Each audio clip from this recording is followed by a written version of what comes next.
Sinopsis novel Laskar Pelangi. Penulis Andrea Hirata. Novel Laskar Pelangi mengisahkan kehidupan anak-anak di salah satu sekolah Muhammadiyah di Pulau Belitung, Provinsi Bangka Belitung. Awal cerita dimulai dari kegelisahan di sekolah Muhammadiyah yang terancam tertutup karena kekurangan satu murid baru. Mereka butuh 10 murid baru, tapi sampai pagi itu hanya ada 9 orang murid baru. Kegelisahan bukan hanya nampak di raut wajah orang tua murid baru, tapi juga terlebih di muka Ibu Muslimah Hapsari dan juga Bapak Harfan Effendi Nur. Ibu Mus, begitulah panggilan untuk ibu guru muda yang menjadi wali kelas dari Laskar Pelangi nantinya. Sedangkan Pak Harfan adalah kepala sekolah dari sekolah Muhammadiyah. Pak Harfan yang sudah bersiap-siap untuk pidato penutupan sekolah di hari pertama penerimaan siswa baru. Namun sebelum pidato, muncullah seorang anak yang memiliki keterbelakangan mental bernama Harun.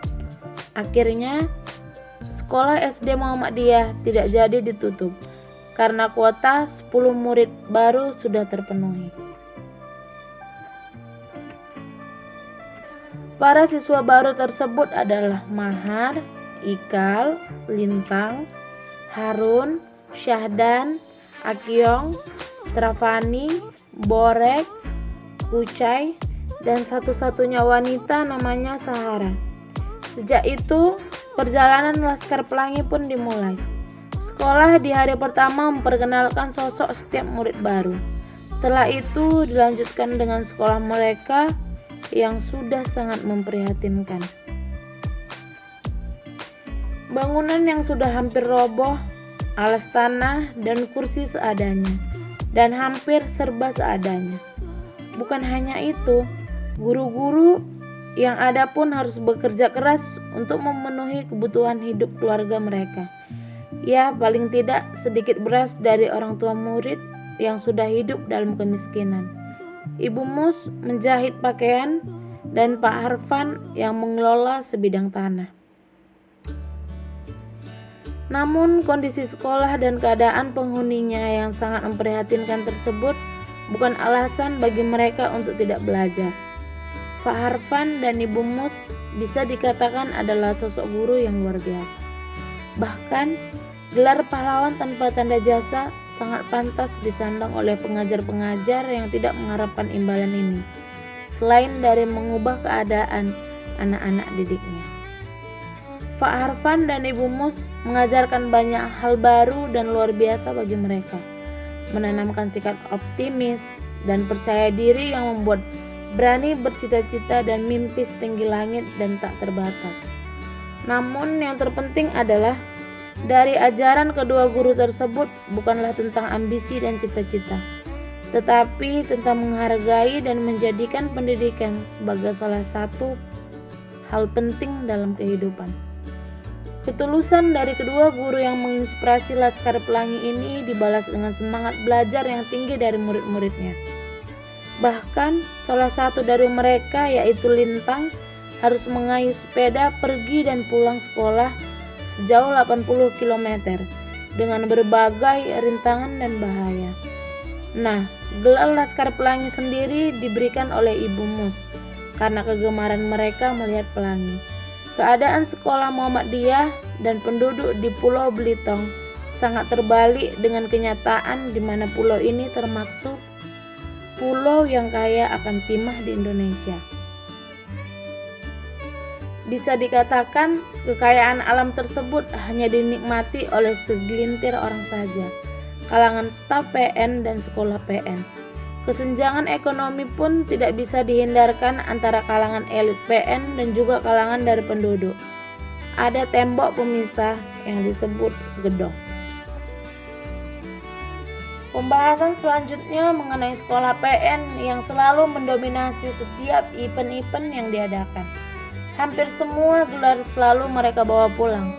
Tentu saja kualitas pendidikan dan sarana prasarana yang didukung penuh oleh PN menjadi keunggulan tersendiri dari sekolah ini.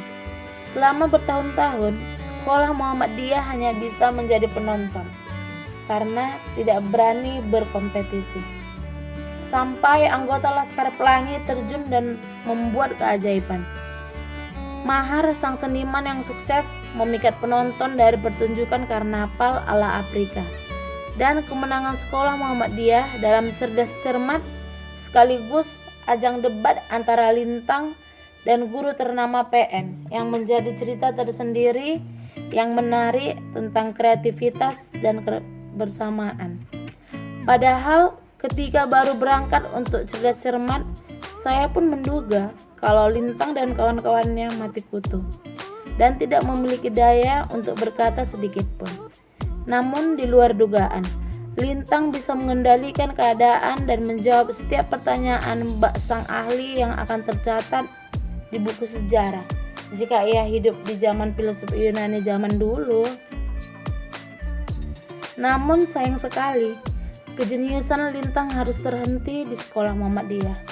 Suatu pagi, Laskar Pelangi dan Ibu Mus tidak kuasa menahan tangis ketika menerima surat dari Lintang yang sudah tidak bisa melanjutkan sekolah karena harus membantu keluarganya setelah ayahnya meninggal dunia. Kisah miris menyayat hati ini benar-benar memilukan. Tidak semua yang diinginkan tercapai, dan kepintaran bukan jaminan untuk sukses di masa depan yang penuh rahasia. Ini tentang Florina atau akrab disapa Flo. Flo adalah murid sekolah PN yang kaya raya. Ia seorang gadis, tapi lebih suka dianggap laki-laki. Tomboy dan berjiwa petualangan menjadikan Flo anak yang liar dan susah diatur. Ayahnya yang frustasi membawanya ke sekolah itu karena sudah tidak mau sekolah di PN. Bergabungnya Flo menjadi Laskar Pelangi yang terakhir membawa cerita terbaru tersendiri. Bertemu dengan Mahar yang membuat organisasi rahasia yang bergerak menyelidiki setiap kejadian-kejadian dan cerita mistis. Sampai suatu hari, tingkah laku dari dua anggota Laskar Pelangi ini berujung pada tindakan keras dari Ibu Mus yang tidak ingin kedua muridnya jatuh ke dalam dunia hitam. Namun, teguran dan ancaman tidak ikut ujian semester malah membuat keduanya menjadi lebih gila. Pencarian jawaban praktis untuk mengubah nilai merah pada kertas ulangan pun dimulai. Misi organisasi rahasia ini kali ini cukup berbahaya. Bertemu dengan Tuk Bayan Turla, seorang sakti mandraguna yang ilmunya sudah tak terbantahkan lagi di kalangan pencinta dunia mistis seperti Flo dan Mahar. Perjalanan menemui Tuk Bayan Turla dimulai dan berakhir dengan sebuah kesimpulan. Untuk bisa mengubah nilai ujian jawaban hanyalah belajar. Singkat cerita, Laskar Pelangi kembali dengan keadaan mereka dan pekerjaan mereka masing-masing. Ada banyak kisah menarik di sini. Keadaan Trifani yang memprihatinkan, kasih dan sayang terhadap ibu membuatnya ketergantungan. Selain itu, kisah antara Sahara dan Akiyong yang akhirnya menjadi pasangan suami istri di kemudian hari. Sekian sinopsis novel Laskar Pelangi. Untuk cerita yang lebih lengkap, silahkan baca novel Laskar Pelangi ya. Terima kasih.